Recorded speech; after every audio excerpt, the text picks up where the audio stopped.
कुरुलो चौहान की किस्त नंबर 6 का तीसरा धमाका खीज ट्रेलर भी आ चुका है। तो आज की वीडियो में इस ट्रेलर पर तबसरा करेंगे, कुछ नई एंट्रियां हुई हैं इस ट्रेलर में, इन पर भी बातचीत करेंगे और आने वाली किस्तों में कुछ मजीद मजबूत किरदार भी कुरुलो चौहान सीरीज में एंट्री लेने वाले हैं। तो इनके बारे में भी मुकम्मल वजाहत आपके सामने पेश की जाएगी। लेकिन वीडियो में आगे बढ़ने से पहले आप सबको बहुत बहुत मुबारक हो कि कुरुलो चौहान सीरीज इस साल के मजीद 6 अवार्ड्स भी अपने नाम कर चुकी है। पहले भी इसने जो अवार्ड्स हासिल किए थे वो अपनी पिछली वीडियो में बताए थे। अब नाज़रीन इकराम मजीद 6 अवार्ड्स भी कुरुलो चौहान सीरीज अपने नाम कर चुकी है। अब आइए बात करते हैं कि कौन से अदाकार को किस अवार्ड से नवाजा गया है। इस साल की बेहतरीन टीवी सीरीज का अवार्ड भी कुरुलो चौहान सीरीज ने हासिल किया है। इसके साथ ही इस साल के बेहतरीन अदाकार मुरतियाज ओगलू यानी कि कुरुलश औरहान सीरीज के ओरहान बे को करार दिया गया है। और तुर्की के मशहूर अदाकार जो कुरुल उस्मान ड्रामा सीरीज में उस्मान बे का किरदार अदा कर रहे हैं यानी कि जहान उनाल, उन्हें लाइफ टाइम अचीवमेंट अवार्ड से नवाजा गया है। इसके साथ ही बेहतरीन खातून का अवार्ड बेनूरोर यानी कि कुरुल चौहान सीरीज की बुलंद खातून के नाम किया गया। और तुर्की की नई बेहतरीन अदाकारा का अवार्ड महसीन बरबत यानी कि कुरुलश औरहान सीरीज की नूरफर खातून के नाम किया गया। और छठा अवार्ड तुर्की के मशहूर अदाकार जो कुरुल चौहान ड्रामा सीरीज में जरबे का किरदार अदा कर रहे हैं, इनके नाम हुआ। और ये अवार्ड बेहतरीन मावन अदाकार का था यानी कि जरकुताई बे को इस साल की बेहतरीन मावन अदाकार का अवार्ड दिया गया। इससे पहले कुरुल चौहान ड्रामा सीरीज में काम करने वाले तेज खान तेज जान यानी कि कुरुल शोरान सीरीज के पैमर बोगा और बोरान बे और कुरुल शोर सीरीज में दुरसुन का किरदार अदा करने वाले अदाकार ने भी अवार्ड हासिल किए। तो नाज़रीन इकराम, कुरुल चौहान सीरीज की अभी 5 किस्तें ही आई हैं और ये सीरीज तकरीबन 10 अवार्ड्स अपने नाम कर चुकी है। बहरहाल नाज़रीन इकराम, आपको बहुत बहुत मुबारक हो, कुरुल चौहान सीरीज कामयाबी की सीढ़ियां चढ़ती जा रही है। सिर्फ 5 किस्तें रिलीज होने पर इतने अवार्ड्स हासिल करना यकीनन बड़ी कामयाबी है।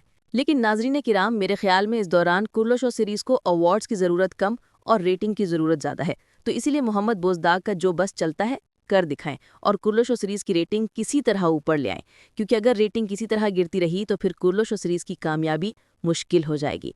बहरहाल अब आने वाली किस्तों में बोजदाग ने अपने खजाने खोल दिए हैं और कुरुल शो सीरीज पर काफी खर्चा कर रहा है। जो गलतियां उसने की थी उन्हें सुधारने की कोशिश कर रहा है। ड्रामा सीरीज पर काफी पैसा खर्च किया जा रहा है, नए किरदार लाए जा रहे हैं, नए दोस्त, नए दुश्मन, और खास बात यह है कि तारीखी किरदार लाए जा रहे हैं। और वैसे तो इस सीरीज के मुतालिक जितनी भी खबरें आती हैं मैं आपको आगाह करता रहता हूँ, लेकिन आज से 2 दिन पहले एक खबर आई थी जिससे मैं आपको आगाह न कर सका, शायद रिकॉर्डिंग के दौरान बताना भूल गया था। तो नाज़रीन किराम, वो खबर ये है कि कुरुल शो सीरीज में आसपे खातून का किरदार भी बहुत जल्द लाया जाएगा। जी हाँ, औरहान बे की नई बीवी आसपे खातून का किरदार भी बहुत जल्द हमें कुरुल शो सीरीज में देखने को मिलेगा। इस हवाले से खबर आई है कि इसके लिए किसी नई अदाकारा का इंतखाब किया जा रहा है और महमूद बोजदाग तुर्की की फेमस अदाकाराओं से बात कर रहे हैं, लेकिन अभी तक ये कंफर्म खबर नहीं आई कि ये किरदार किस अदाकारा को दिया जाएगा। बहरहाल इतना तय हो चुका है कि आसपे खातून का किरदार बहुत जल्द सीरीज में शामिल होगा। अब आते हैं नई किस्त के तीसरे ट्रेलर पर, और इसमें जो बड़ी एंट्री हुई है एक अदाकारा की, उस पर भी बात करते हैं।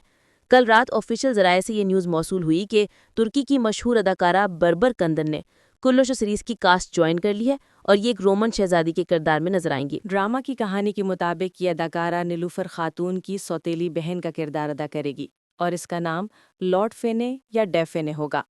ड्रामा की कहानी के मुताबिक ये लड़की नीलूफर की सगी नहीं बल्कि बाप की तरफ से सगी और माँ की तरफ से सौतेली होगी। ट्रेलर में इसकी एंट्री वाज़ेह दिखाई गई है। आगे चलकर इसकी कहानी पर भी बात करेंगे। ट्रेलर के मजीद सीन्स में दिखाया गया कि औरहान बे ने तोप के जरिए बुरसा में कुछ इमदाद भेजी है। यकीनन ये सोना वगैरह होगा और ये इमदाद बुरसा के अवाम के लिए भेजी गई है, क्योंकि बुरसा कला इस दौरान मुहासरे में है, वहाँ भूख और गुर्बत है, इसलिए औरहान बे अवाम की मदद कर रहे हैं। तारीख के मुताबिक भी औरहान बे उस्मान बे और उर्दुगरुल गाजी से बहुत मुख्तलिफ थे। उनकी जहानत और दूर अंदेशी ने दुश्मन को हैरान कर रखा था। किस्त में देखा कि औरहान बे ऐनक गए और बजाय जंग के वहाँ के लोगों से नरमी से बात की और समझाया कि हम जंग नहीं चाहते, मगर तुम्हारे तकफूर बाज नहीं आते, इसीलिए मजबूरन जंग करना पड़ती है। इसी तरह अब जब बुरसा के अवाम के लिए इमदाद जाएगी तो वो भी उनके इंसाफ और रहम दिली की दीवानी हो जाएगी। ट्रेलर में ये भी दिखाया गया कि कुछ खुफिया लोग सबूत में फितना फैला रहे हैं जिनकी गर्दन पर एक खास निशान है। अब्दुर्रहमान ने वो निशान औरहान बे को दिखाया तो औरहान बे ने कहा कि एक नया दुश्मन आ चुका है। हमारे ख्याल में ये वही कातलान नामे कराए के कातिल हैं जो पहले भी कलमान सीरीज में देखे गए। मुमकिन है कि अब ये दोबारा दाखिल हो चुके हैं। आगे इनक में एक नया शहंशाह आएगा और उसके साथ यही लड़की भी होगी जो नीलूफर की सौतेली बहन है। وہ شہنشاہ فلبوس کو بلائے گا کیونکہ وہ بجودین کو دوبارہ زندہ کرنے کا سب سے طاقتور سلیبی نائٹ ہے۔ یہ لڑکی نیلوفر کے ساتھ قائے قبیلے میں داخل ہوگی اور کہے گی کہ میں مشکل میں ہوں اور تمہارے ساتھ رہنا چاہتی ہوں، مگر اصل میں اس کا مقصد قائے قبیلے کو نقصان پہنچانا ہوگا۔ آگے چل کر ممکن ہے یہ کردار مثبت ہو جائے اور نیلوفر کی طرح مسلمان بھی ہو جائے، لیکن ابتدا میں یہ قائے قبیلے کو نقصان پہنچائے گی۔ فاطمہ و فلبوس کی کہانی پر بھی پہلے روشنی ڈال چکے ہیں۔ ویڈیو کیسی لگی؟ اپنی رائے کا اظہار ضرور کریں۔